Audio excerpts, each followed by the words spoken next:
Allah yang dituju, ridhonya Allah yang kita harapkan. Ya, nanti itu jangan sampai ada rasa sifat paling mudah itu ya sifat merasa ini, merasa itu kan, ingin diwakilkan orang, ingin dipuji orang, apalagi sudah punya jamaah. Itu berat banget itu, karena itu tipis. Apa yang kita inginkan, apa yang kita perintahkan dan dituruti, yaitu ya ilah wabahu termasuk juga. Makanya jangan sampai nanti paling beratnya yaitu tazkiyatun nafsinya itu berat.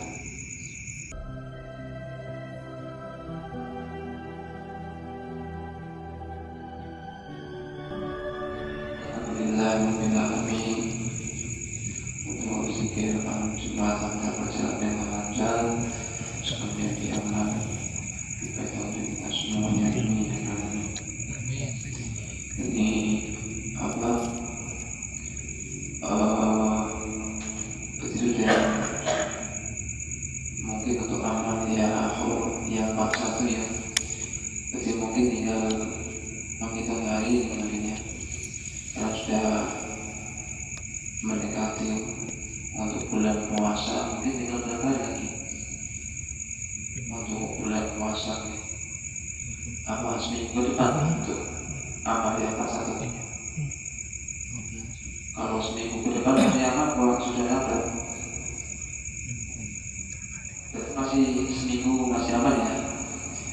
Itu mungkin minggu ini ya, cuma ya amalnya yang masih ini paling nunggu pilih yang keluar, mereka yang pilih. Mungkin kayaknya minggu-minggu ini mungkin ada apa deh malam ini. Bagiannya juga bersih-bersih, juga berhubung besok juga hari Jumat ya, besok juga bersih-bersih. Untuk yang mungkin yang yang free lah, selain yang hormat fisik mungkin nanti bisa ikut kerja bakti. Untuk yang hormat pilih kan kerja bakti kan di gedung ini kan ya, yang di ruang lingkup ya di wilayah sini lah. Untuk yang hormat pilih ya bisa di halaman juga bisa, terus untuk kamar mandi atas bawah juga bisa dijadikan kegiatan mingguan di hari Jumat ya, seperti rohan lah, kerja bakti bareng-bareng biar saling inilah untuk menumbuhkan rasa saling peduli ya. Dengan uang yang bangun juga kita juga ikut membangun ya, kita juga ikut merawat biar ada rasa memiliki, biar kalau kok majlisnya kotor biar kita tuh ada rasa gak ridho tuh. Maksudnya bangun panas-panasan dan kehujanan malah sudah jadi malah pakaian di mana-mana, sampah di mana-mana kan. Kalau bisa kita timbul dan latihan rasa gak ridho kalau majelis kita tuh kok kotor, karena itu kan menunjukkan kualitas yang tinggal di sini ya seperti itu kan. Makanya bareng-bareng jadikan ngaji biar tempat kita ngaji juga bersih. Mau kita juga harus mau menyadari diri bahwa kita ya masih seperti itu kan. Kita juga karena kita ikut ngaji toriko ya, karena kita menyadari bahwa kita itu memang belum benar kan. Ikut ngaji toriko biar kita nanti biar arahnya itu biar lebih ke arah benar, biar nanti malah kita ngaji toriko malah menjadi hijab, rasanya kita tuh malah semakin tinggi kan. Nanti jangan sampai seperti itu. Setelah kita ikut toriko, kita akan laku toriko yang awal kita pemarah jadi lebih sabar, yang awalnya kita itu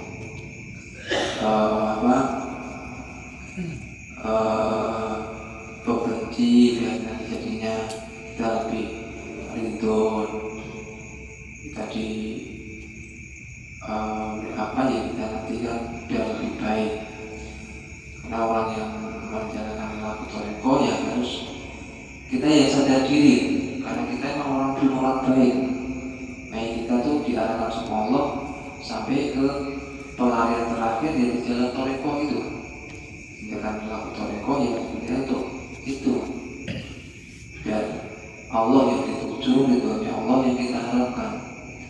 Ya, nanti itu jangan sampai ada rasa sifat paling mudah itu ya sifat merasa itu, merasa ini, merasa itu, ingin diwakilkan orang, ingin dipuji orang, apalagi sudah punya jamaah. Itu berat banget itu, karena itu tipis. Apa yang kita inginkan, apa yang kita perintahkan dan dituruti yaitu ya ilal wabahu termasuk juga.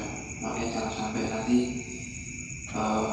paling beratnya yaitu tazkiyatun nafsinya itu berat.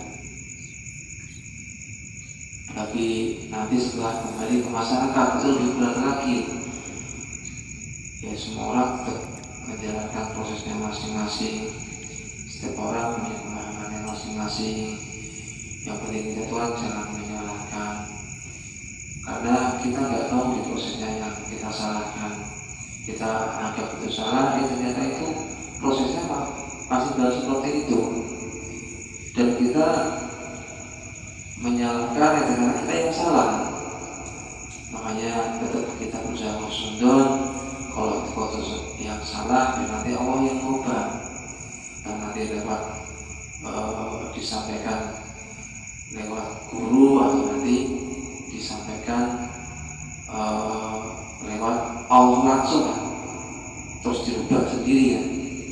Nanti lewat sosial kita yang lain.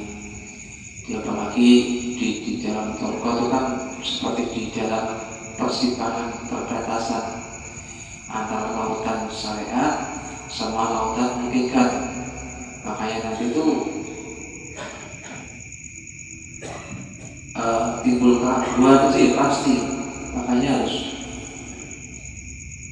karena kita dari syariat mau melangkah ke lautan hakikat itu, makanya kalau melangkah sekalian biar nanti jadinya kita tuh gak dilema. Jadi cuma berdiri tok ngawasi orang yang pada melangkah, ya nanti kita gak berpindah-pindah tempat. Maka kita harus berani melangkah. Kalau di jalan hakikat itu kan jalan dunia toriko itu banyak, tipu muslihat itu banyak, bukan remeh-remeh lagi. Kelasnya bukan jeruman lagi, udah nanti iblis nanti yang sana yang bisikin. Kok sampai nanti ada yang lewat bisikan nanti mengaku bahwa saya itu dibisikin sama ini, kamu tuh sudah seperti ini, ngakunya dari Syekh Qadir dari siapa, Pak? Dari Yai.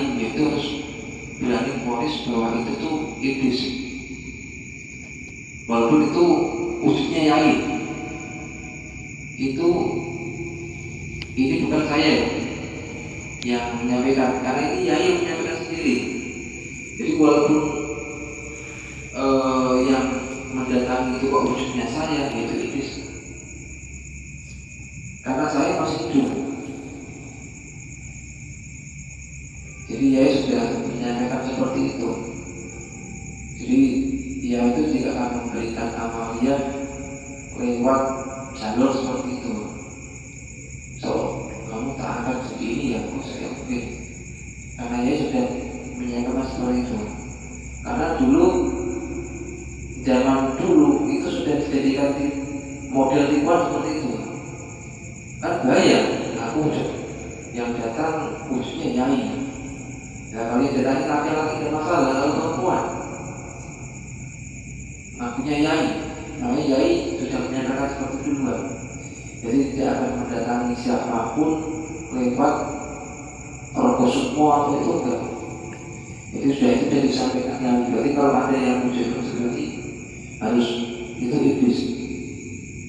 Nah kok bisa sampai wujud seperti itu iblis? Ya karena kita nggak sering bersihkan diri. Jadi karena kita zikirnya sudah belum konsentrasi kan, kadang konsen kadang enggak, kita menimbulkan musyawarah. Di orang zikir itu zikirnya kok continue, itu kan menimbulkan musyawarah zikir. Jadi ada medan zikirnya, magnet zikirnya, seperti sebagaimana kipas angin itu muter terus, sebenarnya kan juga sudah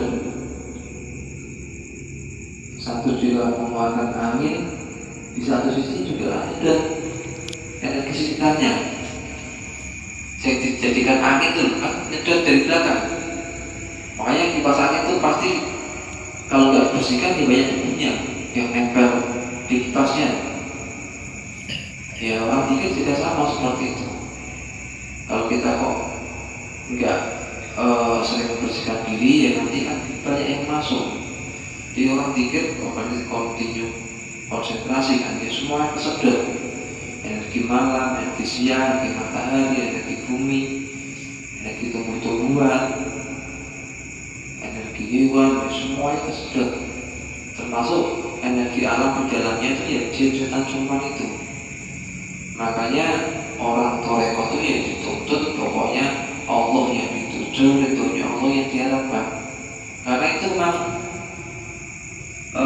pegangannya harus seperti itu. Kalau masih ada keinginan selainnya Allah, ya wis, itu nanti jadi celah untuk iblis menggoda. Jadi musuh kita sudah enggak jin siluman lagi. Kalau masih jin dan siluman berarti masih kelasnya rendah. Jadi sudah iblis. Makanya kita kenapa kok konsentrasi kok susah? Karena ya itu yang mengganggu. Kita mau ingat Allah, nanti dimunculkan bayangan yang selainnya Allah, apalagi yang anak muda, nanti yang rambut terbukiran yang keluar. Jadi emang seperti itu, makanya konsentrasi itu memang susah. Makanya zikir itu berat. Kayak sholat, apalagi zikir di dalam sholat itu berat. Makanya iblis itu enggak ikhlas, enggak ridho kalau kita tuh sholat itu benar. Itu pasti, karena stempelnya seperti itu. Sudah janjinya ke Allah seperti itu, akan mengajak anak cucu Adam sebanyak-banyaknya ikut jalannya mereka untuk jadi kawan yang nanti di neraka. Nah, iblis punya prinsip seperti itu, ya kita harus sebaliknya, harus berusaha mengajak orang yang sudah ditanami bibitnya iblis. Jadi saya sudah mau dididik sama iblis, nanti jadi kawannya adalah sama kita, malah dibelokkan. Jalannya kok ini loh, kanan, ojo musik ini loh, bahaya ini loh, kanan. Ke arahnya seperti yang dituturkan para pendahulu kita, para rasul Nabi Mursali, jadi para nabi dan rasulnya Allah, dari syariatnya disempurnakan lewat syariatnya kanjeng Nabi Muhammad SAW, dan para pewaris-warisnya sampai sekarang mengiyakan. Ya kita ya akan itu, makanya itu akan menjadi musuh bebuyutannya itu pasti. Makanya kalau kok kita melihat toreko nanti kok ada yang aneh-aneh, ya itu harus disadari. Itu pasti ada, ya pasti ada campur tangannya iblis. Nah nanti bagaimana caranya? Makanya kalau kok sakit atau apa, kalau bisa tuh ya nggak mau biarkan apa-apa dokter tuh nggak usah. Pokoknya itu paling penanganan pertama itu ya ditarik dulu. Tarik, supaya konsentrasi, banyakkan dengan sempurna. Yang saya rasakan kalau misalnya di kepala ya tarik. Sekali ngerosok, tiga kali ngerosok. Ya ada masalah, tadi solusi terakhir tinggal gitu aja udah. Jadi jangan mendahulukan logika kita. Pokoknya kita sakit apa, kalau kita menjalankan sungguh-sungguh menjalankan apa yang diajarkan ya udah, itu berarti kalau kita sakit berarti ada usaha gaibnya, itu pasti. mau di orang umum itu juga sama, apalagi orang yang sudah menempuh di jalan toriko, ya pasti sakitnya apa ya pasti ada unsurnya seperti itu. Makanya harus tanggap kita sakit apa, karena kalau kita kok sakit kita nggak tanggap-tanggap, nanti lama kelamaan itu jadinya kan penyakit medis. Kalau sudah jadi penyakit medis akhirnya kan menjadikan penutup ruang gerak kita sendiri ya. Akhirnya gerak kita nggak bebas, akhirnya jadi penyakit medis akhirnya. Makanya hal-hal yang seperti itu harus diantisipasi. Apalagi kalau kita sudah istiqomah pikirnya, nanti kan singgungan dengan gaibnya itu pasti. Apalagi kan pikir kita kan ada satu orangnya juga, itu pasti. Makanya kayaknya itu sudah menyampaikan dia akan datang mendatangi murid atau jamaah dimanapun berada ya, lewat rogo semua atau yang lainnya atau lewat mimpi, itu sudah disampaikan. Makanya ya itu kalau ada orang yang mau update ya pasti sudah datang ke sini.